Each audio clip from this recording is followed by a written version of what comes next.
On va parler de politique et de cet imbroglio à gauche au sein des socialistes avec le secrétaire départemental des jeunes socialistes, Mehdi Chala. Bonjour. Bonjour. Merci d'avoir répondu à notre invitation. Alors je le disais, vous êtes secrétaire départemental donc des jeunes socialistes dans le Nord. On parle de cet imbroglio suite à la décision de la présidente du MJS, Mouvement des jeunes socialistes, Roxane Lundy, de quitter finalement le giron du Parti socialiste pour rejoindre Benoît Hamon et Génération S. Une décision que vous contestez aujourd'hui. Comment s'est passée finalement cette décision en interne ? Une décision, oui, que l'on conteste, que je conteste personnellement au niveau des jeunes socialistes du Nord, mais que plusieurs jeunes socialistes de plein de fédérations de France finalement contestent. Ils disent très simplement que le mouvement des jeunes socialistes fait partie, dans son histoire, dans ses valeurs, dans ses combats, dans ses campagnes, de l'histoire du Parti socialiste et qu'il a vocation donc à rester au sein de la famille socialiste. Alors ce que nous disons à Roxane Lundy et ses amis très simplement, c'est qu'ils ne peuvent pas voler l'organisation à des militants sincères qui s'engagent et qui continuent de s'engager pour la renaissance des socialistes tout simplement. Cette décision n'a pas été prise de manière collégiale via un vote. C'est elle-même. Comment ça s'est passé ? Moi j'ai tendance à dire que Roxane Lundy et quelques-uns de ses amis agissent comme des voyous finalement. Ils décident dans une réunion à une heure plutôt tard de la nuit d'organiser le départ du Parti socialiste d'une organisation qui compte à peu près 5000 adhérents et qui surtout dans plein de fédérations a pris la décision de rester et de continuer à s'engager dans la famille socialiste. Ce sont des méthodes de voyous.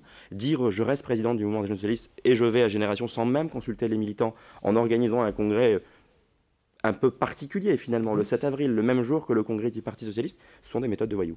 Ce qui ne va quand même pas arranger la situation aujourd'hui de la gauche en général, en tout cas du socialisme. La gauche déjà morcelée, c'est une pierre de plus vers l'incompréhension. Écoutez, moi ce que je crois, c'est que lorsque le Parti socialiste organise un congrès plutôt exemplaire, de manière la plus démocratique possible dans la Fédération du Nord, avec Martine Filleul, nous sommes en train d'organiser un débat entre deux candidats de la manière, encore une fois, la plus démocratique possible. Lorsqu'Olivier Faure a été élu d'une manière, enfin va être élu jeudi visiblement, d'une manière assez remarquable par les militants socialistes, ce qu'aucun parti en France aujourd'hui n'est capable de faire. Nous sommes purement démocrates et nous arrivons à organiser l'élection des représentants dans nos instances à chaque fois. Eh bien, les jeunes socialistes doivent prendre tout simplement le même chemin et doivent réussir à organiser un congrès qui permettra d'avoir demain une présidence des jeunes socialistes légitime, claire dans ses idées et loyale vis-à-vis de ses aînés. Vous demandez quoi en fait ? D'être tous de bons soldats, respectueux de l'institution ? Moi je dis que les jeunes socialistes sont autonomes et ils ont le droit parfois d'aller un peu titiller le Parti socialiste, nos aînés. Et c'est notre rôle finalement de dire au Parti socialiste ce que nous pensons bien aussi pour la société et notamment pour les jeunes que nous défendons.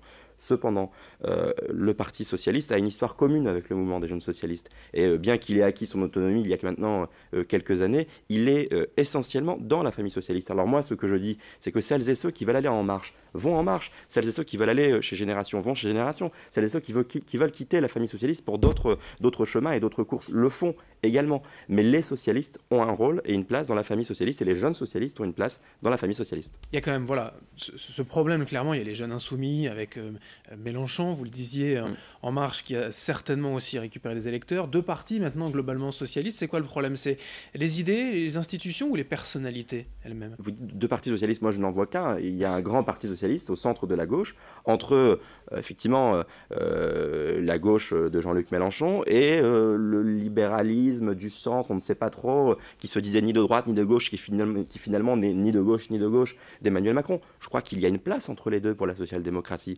Alors oui, les Français aujourd'hui ne nous attendent pas et parfois ils nous sifflent et continuent de nous dénoncer. Mais évidemment, on vient de perdre une élection présidentielle à laquelle on a fait 6%.